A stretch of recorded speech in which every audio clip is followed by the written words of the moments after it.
Det sidste stop på rute 9.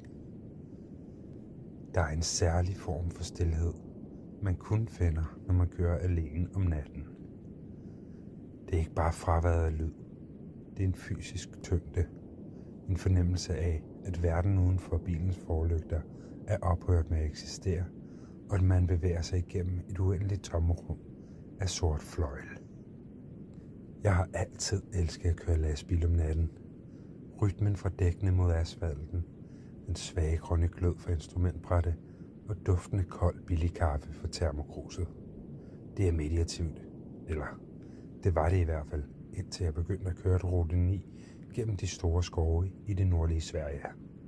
Det er en strækning, de fleste chauffører undgår, især efter mørkets frembrud. De siger, at det er på grund af de skarpe sving og de dårlige mobilforhold. Men vi ved alle sammen godt, at det handler om noget helt andet. Det handler om følelsen af at blive iagttaget fra trægrænsen. Det var en tirsdag i november. Regnen var begyndt at falde. Først som en fin tåge, der lagde sig om et slør over forruden, men hurtigt forvandlede den sig til tunge, rytmiske slag.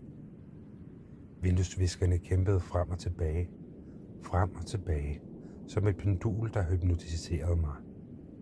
Jeg var træt. Mine øjne brændte, og hver gang jeg blinkede, føltes det som om, at øjenlågene var lavet af sandpapir. Jeg havde brug for kaffe. Jeg havde virkelig brug for at strække benene. Ifølge min GPS skulle der ligge en lille resteplads om 5 kilometer. Skovly hed den. Meget uskyldigt navn. Da jeg svingede den tunge lastbil ind på den grusbelagte plads, lagde jeg mærke til, hvor fuldstændig øde der var. Og ingen andre biler, ingen lastbiler. Kun et enkelt flimrende gadelys, der kæmpede en tabt kamp mod mørket og regnen. Lyset summede højlydt, og elektrisk citron, der skar igennem lyden af regnen. Jeg slukkede motoren. Stilheden, der fulgte, var øredøvende. Kun lyden af regnen, der trummede på taget af førerhuset, og den metalliske tikken fra den nedkølende motor. Jeg åbnede døren og trådte ud. Luften var iskold og duftede kraftigt af våd jord, rødne blade og nåletræer. Jeg trak lynlåsen i min jakke helt op til halsen og gik imod den lille bygning, der husede toiletterne og en automat med snacks. Det var en gammel træbygning, malet i falmet rød, der nu lignede størknet blod i det dårlige lys. Da jeg kom ind i den lille forhal, slog lugten mig i møde. Det lugtede ikke af urin, som man kunne forvente. Det lugtede af ozon. Som luften lige efter et lynnedslag. Og noget sødt, som gamle blomster, der stod for længe i en vase. Der var en opslagstavle på væggen. Den var fyldt med falmede plakater om forsvundne kæledyr, reklamer for lokale krammermarkeder og advarsler om skovbrænde. Men én seddel fangede mit blik. Den var nyere end de andre. Papiret var hvidt og sprødt. Der stod ingen overskrift, kun en række håndskrevne tidspunkter. Klokken 23:15. Ankomst. 23:20. Han går ind på toilettet. 23:22. Lyset går ud. 23:25. Han opdager, at døren er låst. 23:30. Vi henter ham. Jeg rynkede på panden og kiggede på mit ur. Klokken var 23:18. En kold rislen løb ned ad ryggen på mig. Det var sikkert bare nogle unge mennesker, der havde lavet sjov. En dum prank for at skræmme turister. Rystede på hovedet og gik ind på herretoilettet for at vaske ansigtet i koldt vand. Vandet var iskoldt. Det chokerede mine sanser og vækkede mig en smule. Jeg kiggede på mig selv i spejlet. De mørke render under øjnene, skægstubene, den blege hud, neonrøret i loftet blinkede. Og så gik det ud. Mørket var totalt. Ikke som mørket udenfor, hvor der altid er et svagt skær fra månen eller stjernerne. Dette mørke var massivt. Det pressede sig mod mine øjne. Famlede efter min telefon i lommen for at tænde lygten, men mine fingre var følelsesløse og kluntede. Jeg tabte telefonen. Den ramte klinkegulvet med et højt klak og gled hen over gulvet. For helvede, mumlede mumlede jeg og satte mig på huk for at lede efter den. Og det var der, jeg hørte det. Lyden af en dør, der åbnede sig ude i forhallen. Den tunge yderdør. Men jeg havde ikke hørt nogen bil køre ind på pladsen. Regnen udenfor var taget til, og tordenen rullede nu i det fjerne som store og tunge trommer. Skridt. Våde, slæbende skridt på flisegulvet derude. De var langsomme. Meget langsomme. Jeg holdt vejret. Mit hjerte bankede så hårdt mod min ribben, jeg var bange for, at lyden ville afsløre mig. Jeg kiggede på de selvlysende visere på mit ur. 23:22. Panikken begyndte at boble i min mave. Sadlen, tidsplanen og lyset, der var gået ud, præcis som det var forudsagt. Jeg rejste mig langsomt op og famlede mig frem til døren ud til forhallen. Jeg greb håndtaget.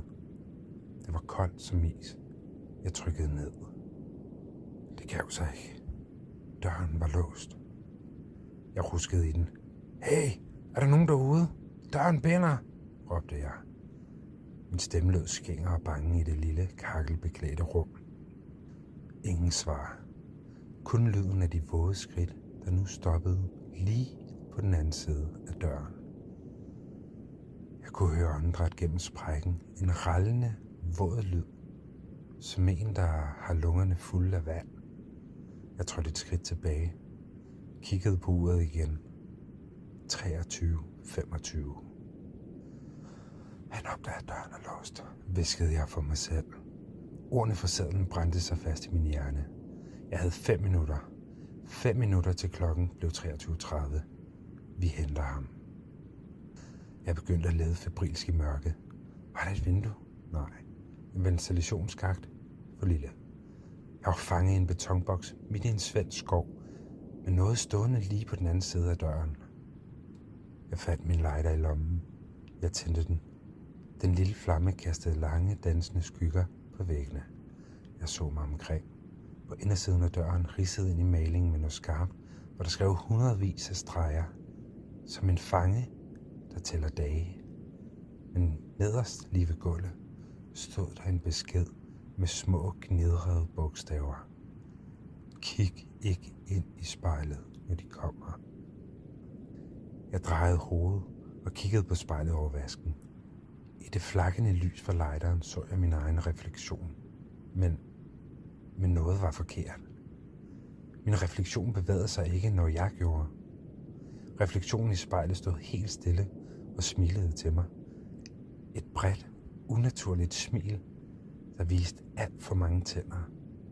Og bag min refleksion i spejlets mørke dybde, så jeg døren til toilettet gå op.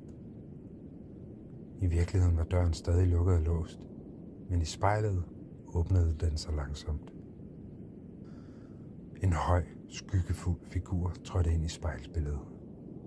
Den havde ingen ansigtstræk, kun en glat overflade, hvor øjne og næse burde være.